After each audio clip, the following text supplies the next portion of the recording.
Acompañará a la doctora Claudia Valencia de Mena, neuropediatra.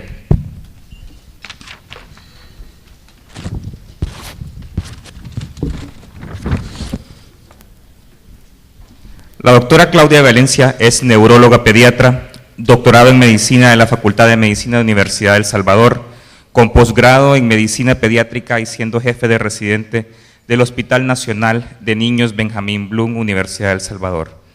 Estudió neurología infantil en el Hospital Luis Calvo Maquena, Universidad de Chile. Graduada como neuróloga pediatra certificada por Universidad de Chile con distinción máxima. Fundadora y expresidente de la Liga Salvadoreña contra la Epilepsia, adscrita a Liga Internacional contra la Epilepsia. Vicepresidenta de la Liga Salvadoreña contra la Epilepsia. Expresidente de la Asociación de Ciencias Neurológicas de El Salvador. Miembro de la Academia Americana de Epilepsia. Es neuróloga pediatra, staff Servicio de Neurología del Hospital de Niños Benjamín Blum, Hospital Nacional de la Mujer, staff del Instituto de Bienestar Magisterial, y también neuróloga del Instituto de Neurociencias del Hospital de Diagnóstico. Con ustedes, la doctora Valencia.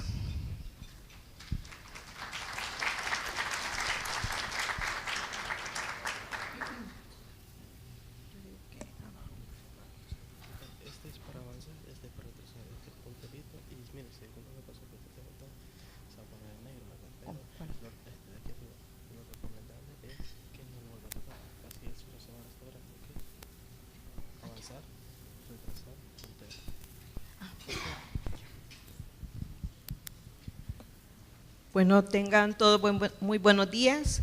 Agradecer una vez más la invitación para este magno evento, importante evento, y poder compartir con ustedes conceptos que ya son de todos conocidos. Va a ser un repaso, pues cada patología ameritaría una charla en sí misma.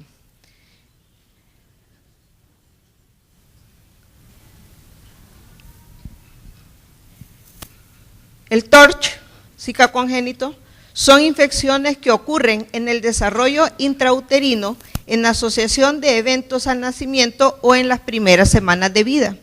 El sistema nervioso central y sus membranas se encuentran involucrados en una variedad de procesos infecciosos con efectos devastadores en su estructura y su función. Así pues, estas son las siglas que todos conocemos y cómo se han identificado estas enfermedades, y esta está constituida por microorganismos, por virus, por parásitos, la T de toxoplasma o de otros, sífilis, HIV, listeria, varicela, R de rubiola, C de citomegalovirus, H de herpes simples, y es todo lo que conocemos. También no olvidar la sífilis. Comenzando por una de las más frecuentes y que son muy difíciles de diagnosticar, porque en el embarazo pues la mayoría de madres suelen ser asintomáticas y desconocer que se encuentran infectadas por citomegalovirus. El citomegalovirus es un virus DNA de doble cadena, pertenece a la familia del herpes viridae, y es la causa más común de infección en útero en Estados Unidos, en Europa, y en los países en vías de desarrollo pues es una causa bastante frecuente. El 90% de los recién nacidos son asintomáticos, por lo tanto también su diagnóstico precoz suele ser muy difícil de establecer. Del 5 al 17% de estos pacientes pueden evolucionar con una pérdida auditiva neurosensorial, manifiestan coriorretinitis y secuelas neurológicas. Del 10% de los pacientes sintomáticos, un 20% muere y el 80% evoluciona a largo plazo con secuelas neurológicas. Dentro de la patogenia, el virus es transmitido por vía transplacentaria en la primoinfección materna. Esta es la que más puede cursar de forma asintomática y es la que más infecta al paciente, no así las reactivaciones o las infecciones subsecuentes que la madre puede tener. Hay una placentitis, suelen ocurrir en el curso del embarazo, primero, segundo, tercer trimestre, y la infección congénita puede manifestarse, puede presentarse, puede infectarse el 25%, el 50% y el 75% respectivamente, lo que quiere decir que en el primer trimestre del embarazo pues muy poco probable, y la posibilidad va incrementando a medida que evoluciona y va avanzando el embarazo. El 30 al 40% tienen infección neonatal y de estos el 12% son sintomáticos. En la 4ª a 8ª semana puede presentarse viruria, la 4ª a 8ª semana postnatal. Y en esta etapa también, la etapa postnatal no solamente puede adquirirse por vía transplacentaria, sino a través del seno materno, transfusiones sanguíneas y contaminación del tracto genital.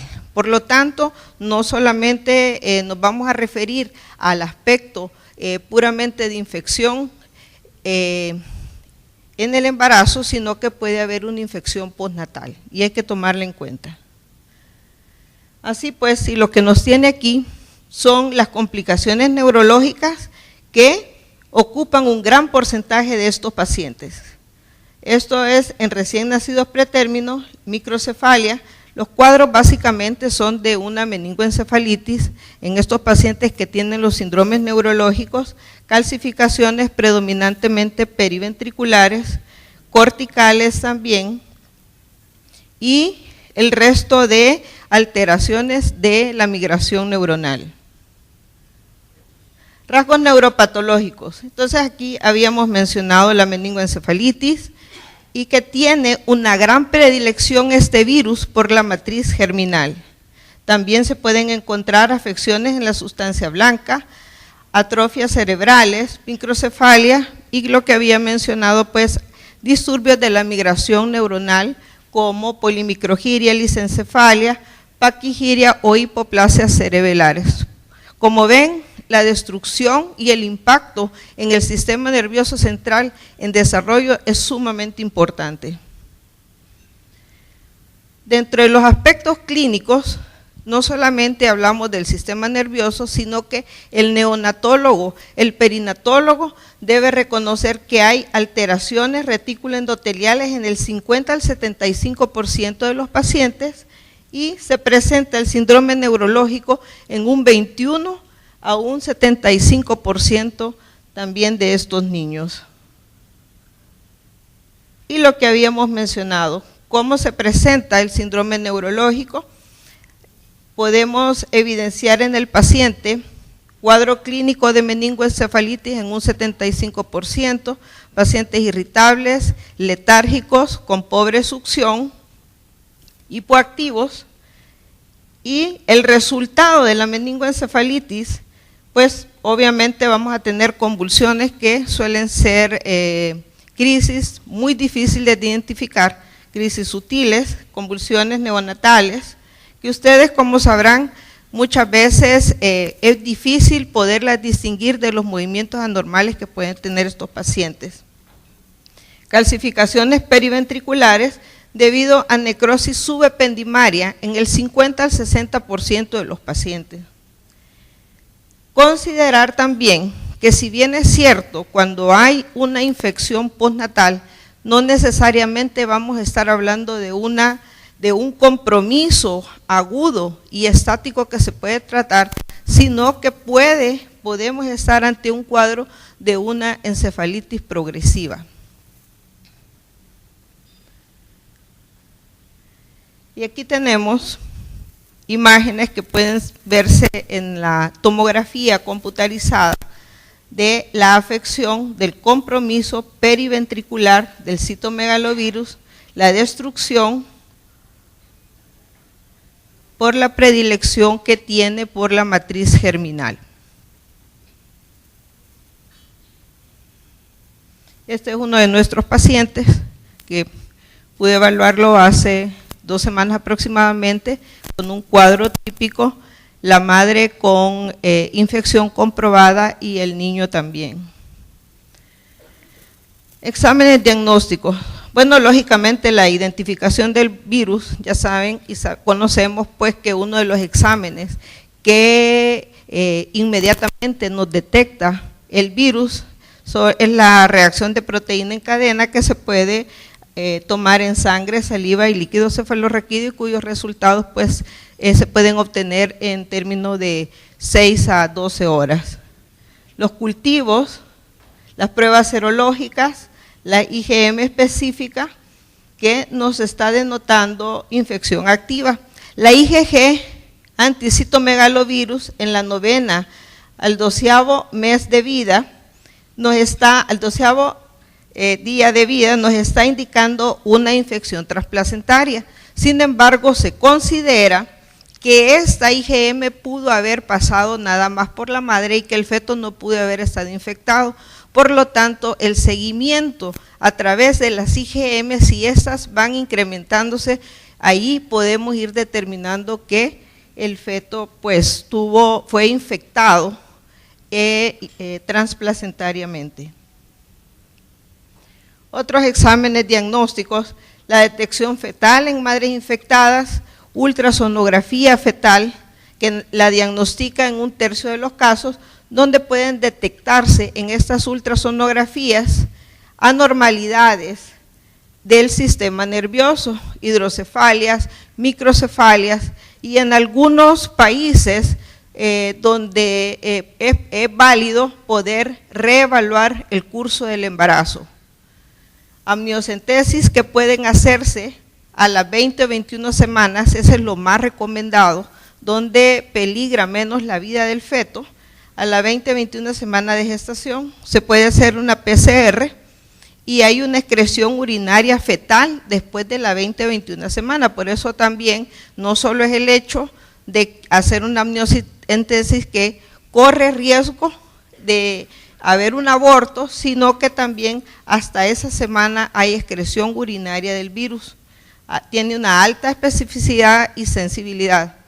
La infección adquirida, que era lo que había mencionado, considerarse si los síntomas se inician después de la 3ª a la 4ª semana de vida fetal. Es decir, un niño que nació normal puede, de la vida postnatal, perdón, puede empezar a dar manifestaciones hasta el mes de vida, justamente también por eso que había mencionado, en la evaluación y el seguimiento neurológico que se les hace a estos pacientes, también considerarlo porque pueden haber manifestaciones, incluso pueden iniciarse al 6º mes de vida o al año. Los estudios diagnósticos. Acuérdense que hablamos de una meningoencefalitis, por lo tanto el estudio de líquido cefalorraquídeo es sumamente importante. Obtenemos pleocitosis, proteinorraquia, que nos está indicando una neuroinfección. Ultrasonografías transfontanelares que son más accesibles ahora en los centros nacionales y podemos identificar la presencia de calcificaciones periventriculares que nos van a estar orientando el diagnóstico. Radiografías de cráneo, tomografías, resonancias para ver los trastornos de la migración neuronal y potenciales evocados auditivos, dado el compromiso de sordera neurosensorial que pueden presentar estos pacientes. El tratamiento al nacimiento, ganciclovir, que es una de los antibióticos, de los antivirales que se consideran en estos casos, de uso intravenoso, recordar, se usa por corto tiempo porque causa severos casos de neutropenia y luego puede darse el alta al paciente con valganciclovir. Se recomienda en formas leves o monosintomáticas, aún sin afección neurológica, es decir, que no se espera que el paciente tenga un cortejo sintomático más grave, para evitar el riesgo de hipoacusia, que a largo plazo es una de las complicaciones, una de las secuelas importantes. Así pues, el tratamiento, el diagnóstico oportuno y el tratamiento idóneo mejoran el pronóstico audiológico y el deterioro del neurodesarrollo, minimizando secuelas. El pronóstico: recién nacidos con síndrome neurológico, los que inicialmente se presentaron así en la etapa neonatal, el 95% evoluciona con secuelas importantes como retraso mental, epilepsia, sordera, parálisis cerebral. Los recién nacidos asintomáticos y sobre todo también de madres asintomáticas. El 11% inmediatamente al nacimiento si puede hacerse potenciales evocados auditivos dentro del primer mes de vida, puede detectarse una sordera bilateral leve. De estos, el 5% evoluciona leve, el 6% a moderada a severa, es decir, causa una sordera. Un porcentaje de estos pacientes, trastornos cognitivos o retardo mental, como ya había mencionado. Siguiendo, vamos a la toxoplasmosis congénita, causada por un parásito, el Toxoplasma gondii, que ya lo conocemos y que nos hemos enfrentado muchas veces a él. Es la segunda causa de infección en útero de importancia clínica por su frecuencia. Es decir, los perfiles epidemiológicos latinoamericanos y nuestros son diferentes a lo que encontramos muchas veces en la literatura. Dentro de la patogenia, infección primaria materna, parasitemia, placentitis y una diseminación,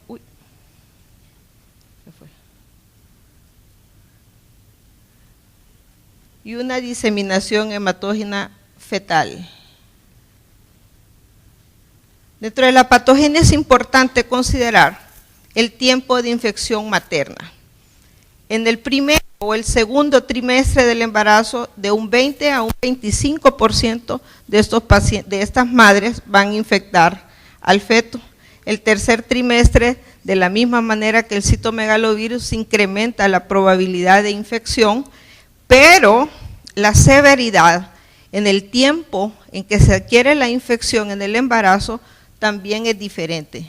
En el primer trimestre, las afecciones severas por toxoplasmosis llegan a un porcentaje de un 60% y así va disminuyendo el porcentaje de afección neurológica, dado que el cerebro se forma dentro de las primeras 4 a 8 semanas.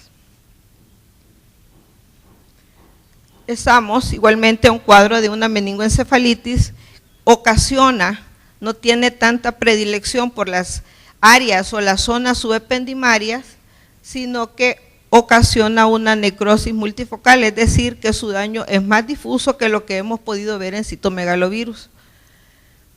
Tenemos como resultado una porencefalia, pacientes que manifiestan hidrocefalia, inflamación periventriculares y difusas, daños al epéndima, inflamación de los vasos periventriculares que pueden ocasionar trombosis e infartos en esa zona, microcefalias, calcificaciones, granulomas miliares, que se ha observado y se ha determinado que estos granulomas, estos hallazgos isopatológicos contienen al parásito. Dentro de las características clínicas podemos encontrar un síndrome sistémico caracterizado por afección al sistema retículo endotelial, hepatoesplenomegalia, hiperbilirrubinemia, rash petequial, que también puede encontrarse en citomegalovirus, corioretinitis en un 75% de los pacientes. Por lo tanto, los pacientes en los cuales se sospecha esta infección, es mandatorio realizar un fondo de ojo a fin de determinar y de orientarnos al diagnóstico y comenzar la terapéutica. Síndrome neurológico, encontramos un líquido cefalorraquídeo anormal por el cuadro de meningoencefalitis, convulsiones, calcificaciones difusas intracraneales, hidrocefalia, microcefalia, corioretinitis en un 90% de los casos de tipo bilateral. Y lo más importante es que es macular, por lo tanto la maurosis y la ceguera a largo plazo es una de las secuelas importantes en estos pacientes. Y aquí tenemos las calcificaciones difusas, pueden afectar el área periventricular, y como ustedes ven también todas las displasias, la digenesia cerebral que podemos encontrar en estos niños. paciente con toxoplasmosis con una microcefalia importante. Nosotros vamos a ver más adelante, cuando hablemos de Zika, el síndrome por Zika tiene una diferencia con respecto a estos pacientes porque el occipucio no es tan prominente como en el síndrome por Zika. El diagnóstico, lógicamente, la detección del toxoplasma por la reacción de proteína en cadena, pruebas serológicas, IgM específica, IgG, la IgA que no es muy específica, pero nos ayuda al diagnóstico y está indicado hacerlo en la primera semana posterior al nacimiento, lo que quiere decir es que es importante poder sospechar para determinar y hacer el diagnóstico oportuno y, lógicamente, comenzar el tratamiento. Otros estudios de neurodiagnóstico, el líquido cefalorraquídeo, que ya mencionamos los hallazgos, ultrasonografías que pueden evidenciar las calcificaciones difusas, tomografía cerebral, resonancias para ver los trastornos de la migración neuronal. Tratamiento preventivo en todas las mujeres embarazadas, evitar la ingesta de carne cruda, el contacto con las heces de gato, lavar las frutas y las verduras, tratamiento de la madre infectada cuando logra determinarse la infección antenatal. Recomiendan el uso de espiramicina porque la pirimetamina es bastante teratogénica y tiene que reevaluarse el tiempo para iniciar el tratamiento. Eso reduce en un 24% la afección neurológica. Tratamiento farmacológico, que ya lo mencionamos, y postnatal, este es el tratamiento de primera elección. Siguiendo con la rubiola congénita, si bien es cierto, ahora la frecuencia ha disminuido sensiblemente en nuestro medio, en nuestro país, lo traigo a cuenta porque la reducción se debe a un hecho sumamente importante y ha sido la vacunación. Entonces tenemos una enfermedad infectocontagiosa causada por un virus ARN de la familia Togaviridae. Embarazo ocasiona efectos devastadores en el feto. La afección la severidad de la afección neurológica, ocular, cardíaca ocurren cuando la infección se adquiere en los primeros 2 meses de gestación. Actualmente se ha reportado, y era lo que mencionaba, una considerable disminución de casos de rubiola congénita posterior a la campaña de vacunación. Por lo tanto, es algo que hay que seguir promoviendo y reforzando porque tenemos menos niños con secuelas neurológicas. Aquí tenemos la patogenia, la primoinfección materna, la viremia, infección placentaria, infección fetal, recordando que también muchas de estas madres no recuerdan haber padecido la enfermedad, ya que puede caracterizarse únicamente por un proceso febril, transitorio, rash, y que no puede tener signos clínicos en la madre importantes como para que ella recuerde que la ha padecido. Y tenemos el cuadro que ya había mencionado en las otras patologías de meningoencefalitis. Hay una vasculopatía que es un rasgo distintivo, afecta la leptomeninge, el tejido cerebral, hay áreas focales de isquemia y necrosis predominantemente en sustancia blanca y regiones periventriculares, cuerpo calloso, ganglios basales. La microcefalia, una disminución de la replicación celular y alteración en la disminución porque es un virus que causa una disminución en el número y en la función de los oligodendrocitos, de ahí pues que ese es el fundamento de la microencefalia y la microcefalia que podemos evidenciar clínicamente. Aspectos clínicos, recordemos la cardiopatía que no la presentaban las enfermedades anteriores, una estenosis pulmonar periférica, persistencia del ducto arterioso, síndrome neurológico caracterizado por letargia, hipotonía, opistótonos o retrocolis, espasticidad distal. Cuando evaluamos estos pacientes pueden manifestarse convulsiones, recordando también cataratas por también corioretinitis con una característica importante, ¿verdad? Que son lesiones en sal y pimienta, microoftalmia, sordera neurosensorial, una hepatoesplenomegalia. Entonces recordar que el compromiso y las afecciones a estos pacientes no solamente se focalizan en el sistema nervioso, sino que van a dañar otros sistemas. El diagnóstico clínico, cuando hemos visto el paciente que tiene un compromiso cardíaco y compromiso neurológico, cultivando el virus, estudios serológicos como la IgM específica, que es lo que más utilizamos en nuestro medio, estudios de neuroimagen, ultrasonografía, tomografía, resonancia, para poder dimensionar la extensión del daño.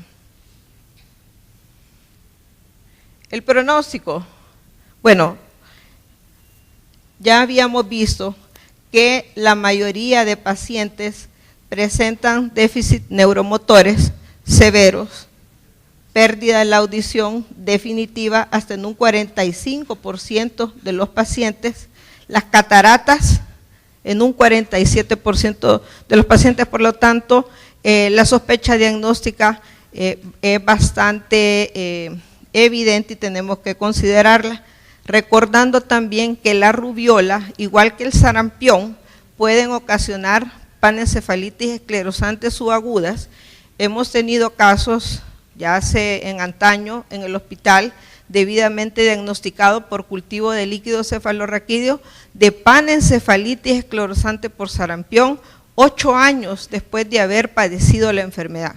Por lo tanto, la rubiola también es una de las enfermedades que puede dar secuelas a largo plazo, dar manifestaciones a largo plazo y pueden coexistir la rubiola y el sarampión. La prevención, la vacunación. Herpes simple, herpes neonatal es adquirido durante el pasaje en el canal del parto. Menos probable que se origine por vía ascendente, excepto cuando hay una ruptura prematura de membranas. Es la menos común de las otras infecciones neonatales, pero todos los recién nacidos infectados son sintomáticos. Por lo tanto, mucho ojo con esto. La mayoría de madres son asintomáticas y ese muchas veces es el sesgo que tenemos nosotros o la dificultad para evaluar a estos pacientes. La neuropatología, caracterizada pues por una meningoencefalitis, hay una reactivación de la proliferación microglial, necrosis severa multifocal, infiltrados inflamatorios perivasculares, inclusiones intranucleares neuronales, encefalomalacia multiquística. Es de los virus que da efectos más devastadores desde el punto de vista estructural. Y aquí tenemos pues el porcentaje de afección neurológica de estos pacientes, donde dijimos que todos estos niños, todos estos recién nacidos son sintomáticos. Meningoencefalitis en un 75% de ellos, convulsiones, coma, abombamiento de la fontanela anterior y rápidamente los pacientes que no son tratados fallecen en un 76 al 100%, por lo tanto su identificación en etapas tempranas e iniciar el tratamiento es sumamente importante. Signos tempranos de infección diseminada: en la primera semana, letargia, disminución de la succión, estupor, irritabilidad, convulsiones, que son de los síntomas que habíamos descrito ya en las otras patologías. Un síndrome sistémico, hepatoesplenomegalia, hiperbilirrubinemia, hemorragias, pueden evolucionar a una coagulación intravascular diseminada. Podemos encontrar vesículas en la piel, en los ojos o en la boca, o sea, vesículas mucocutáneas en estos niños. El diagnóstico es clínico, hay un estudio, se puede hacer un estudio citológico de las vesículas, detección del virus, cultivo de faringe, garganta, orinas, heces, líquido cefalorraquídeo, o se puede detectar su genoma a través de la reacción de proteína en cadena. Estudios serológicos poco útiles son la IgM específica. neurodiagnóstico, líquido cefalorraquídeo, electroencefalograma, CT scan. En estos pacientes, si bien es cierto que hay un compromiso difuso del tejido cerebral, tienen cierta predilección por los lóbulos temporales. Vemos aquí lóbulo frontal, lóbulo temporal, y esto después de del primer mes al segundo se puede encontrar una encefalomalacia multiquística. Aquí vemos los quistes, donde ha habido destrucción global del tejido cerebral. El tratamiento es un tratamiento, no olvidar siempre los tratamientos preventivos. Evitar en el tercer trimestre del embarazo contacto sexual con la pareja infectada. Evaluar parto vía abdominal cuando se ha constatado la infección materna y hay una ruptura prematura de membranas de más de 24 horas de evolución, o vemos nosotros que hay lesiones evidentes a nivel en el área vaginal. Y aquí son los antibióticos, los antivirales que se plantean, pero el más usado y el que menos toxicidad causa es la aciclovir. Inhibe la síntesis del DNA y en recién nacidos debe iniciarse tan pronto como se evidencian lesiones mucocutáneas, oculares o signos de presentación diseminada, porque recordemos que los recién nacidos no tratados tienen una mortalidad del 80 al 100%. Y luego, ya para finalizar, vamos a hablar un poco del Zika congénito, que en febrero del 2016, después de los casos reportados en Brasil, se determinó que era una enfermedad, era una emergencia a nivel de salud pública. Dentro de la actualización epidemiológica, fue en octubre de 2015 que el Ministerio de Salud informó el incremento de casos de microcefalia en el estado de Pernambuco, en la región noroeste de Brasil, y en enero del 2016 el Ministerio de Salud registró esa cantidad de casos de microcefalia, malformaciones congénitas 4.783 del sistema nervioso central, sugestivos de infección congénita.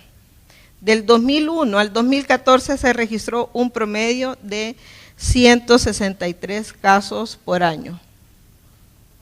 Y así pues tenemos que este virus fue detectado casi a principios del siglo pasado en África, y luego hubo una epidemia en el 2013 en la Polinesia Francesa.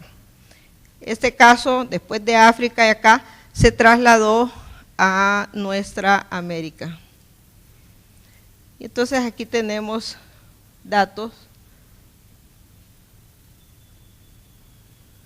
¿Qué es lo que sucede en el Zika? Entonces tenemos nosotros que hay una infección fetal. Las principales manifestaciones en el feto, microcefalia, defectos cognitivos y también trastornos de la migración neuronal.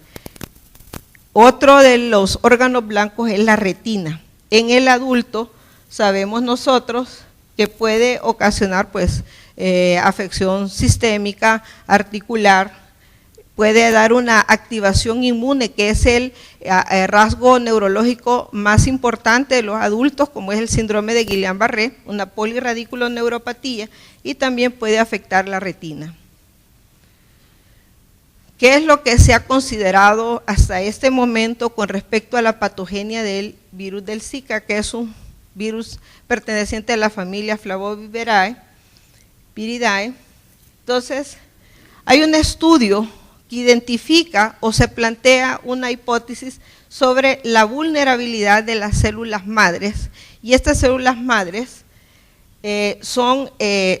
pueden ser sensibles, ¿verdad?, por receptores.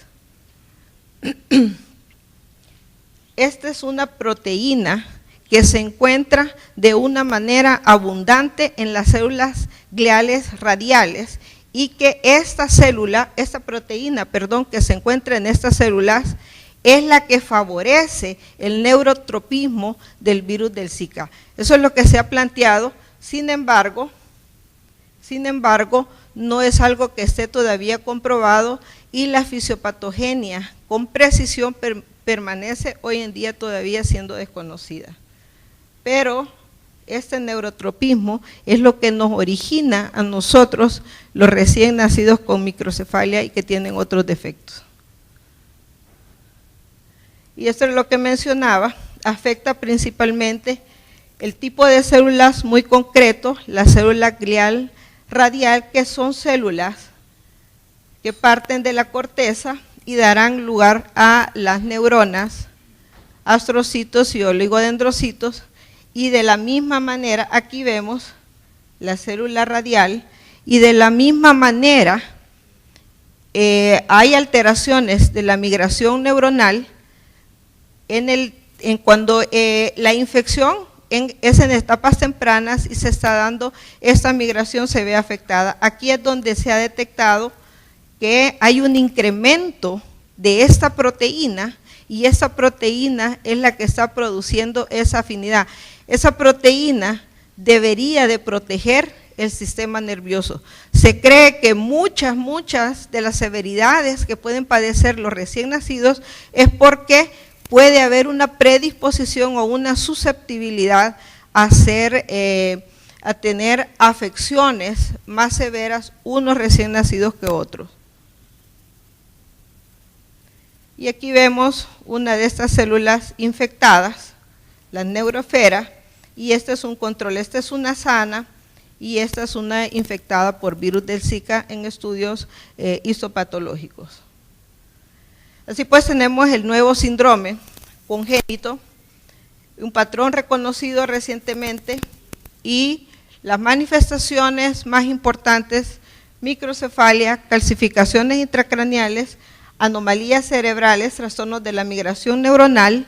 El virus del Zika también está relacionado con retinopatías porque en la retina y en estas células gliales es donde se ha encontrado los acúmulos de esa proteína que origina el neurotropismo por el virus. Sordera, anormalidades en los miembros y un crecimiento pontoestatural deteriorado para estos pacientes. Y aquí pues un esquema de cómo debería de ser un cráneo normal y el cráneo de los pacientes que han presentado microcefalia.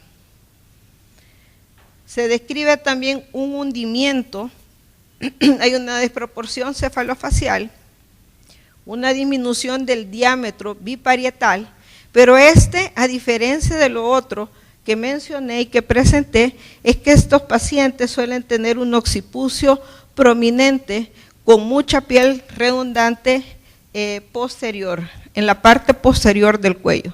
Entonces esto de alguna manera son microcefalias que son diferentes, pero para efectos prácticos el impacto en el neurodesarrollo de los niños es de forma importante. Y aquí tenemos un cerebro de un paciente fallecido, de un recién nacido fallecido que tuvo Zika, y este es el tamaño de un cerebro normal. Este es de uno de los pacientes que llega a nuestro hospital. Son dos pacientes diferentes. Este paciente microcefalia, y vemos que como uno de los trastornos neuronales de la migración neuronal, vemos lisencefalia, una atrofia subcortical importante y paquigiria. En este otro paciente, una agenesia cerebelar. Este es otro de nuestros pacientes. Esto es lo que yo, en mi experiencia con estos niños y teniendo como recurso diagnóstico importante la resonancia magnética, podemos ver nosotros, igual que el caso anterior, la lisencefalia, la ventriculomegalia a expensas de la pérdida del tejido cerebral a nivel subcortical, ¿verdad? Es lo que más frecuentemente yo he encontrado. Hoy por hoy no he encontrado calcificaciones que están descritas en estos casos, pero ya estos hallazgos nos están indicando pues el efecto también devastador de este virus. Entonces aquí tenemos de nuevo otras características clínicas: bajo peso al nacer, movimientos fetales reducidos, que es una historia que da la madre, cuero cabelludo excesivo y redundante en la parte posterior del cuello, anasarca, polidramnios, artrogriposis, que son de las manifestaciones esqueléticas que se ven con frecuencia. Pueden haber amenazas de aborto en la madre y bueno, hay pacientes afectados en etapa de recién nacido, pues aparte de la hipoactividad, disminución de la succión. Y aquí tenemos el caso de este paciente y podemos ver la artrogriposis, el cuero cabelludo redundante, que aquí no se ve porque es en la parte posterior, occipucio prominente, que lo vimos en el caso anterior, pliegue nucal, acortamiento de la frente, acortamiento frontal, traslape de suturas y un puente nasal amplio. Entonces ya es un síndrome clínicamente definido y que nos lleva a tomar una historia durante el embarazo para podernos orientar. Y esto ya es un resumen de las patologías que les he presentado, cómo, en qué medida en cada una de ellas se presenta la microcefalia, y vemos que predomina el Zika, es donde más se presenta la microcefalia y es donde es más importante. Las calcificaciones, citomegalovirus, toxoplasmosis, en el Zika en la misma proporción, hidrocefalia, toxoplasmosis y afecciones sistémicas, en rubiola, en el herpes, que dijimos que el 100% de los pacientes son sintomáticos. ¿Qué podemos concluir de esto? Ya para terminar, en el contexto del perfil epidemiológico predominantemente infeccioso en nuestro país, en función de condiciones de hacinamiento por la alta densidad poblacional, pues somos el país más densamente poblado de Latinoamérica, es imperativo orientar políticas de prevención y de diagnóstico precoz en estas enfermedades en la población en edad reproductiva. Si bien es cierto que algunas ya se están implementando, algunas medidas, pero aún queda mucho por hacer, considerando el grave problema de salud pública que representa, lo que implica el tratamiento de la discapacidad de estos niños, la rehabilitación en niños con ceguera, en niños con sordera, en niños con parálisis cerebral, con retardo mental, con epilepsia. Los costos para la salud pública son elevados y no menos importantes los costos directos e indirectos que presentan en la familia. Digo esto porque muchas de las madres tenemos un incremento de embarazos en adolescentes que están poco informadas, sabiendo también que el virus del Zika, una de las transmisiones es de tipo sexual. Así pues, considerando esto, finalizo diciéndoles que la evaluación multi o interdisciplinaria de estos pacientes de manera oportuna nos va a llevar a dimensionar y a dar el abordaje y la rehabilitación y el tratamiento que el paciente necesita. Muchas gracias y bienvenidos.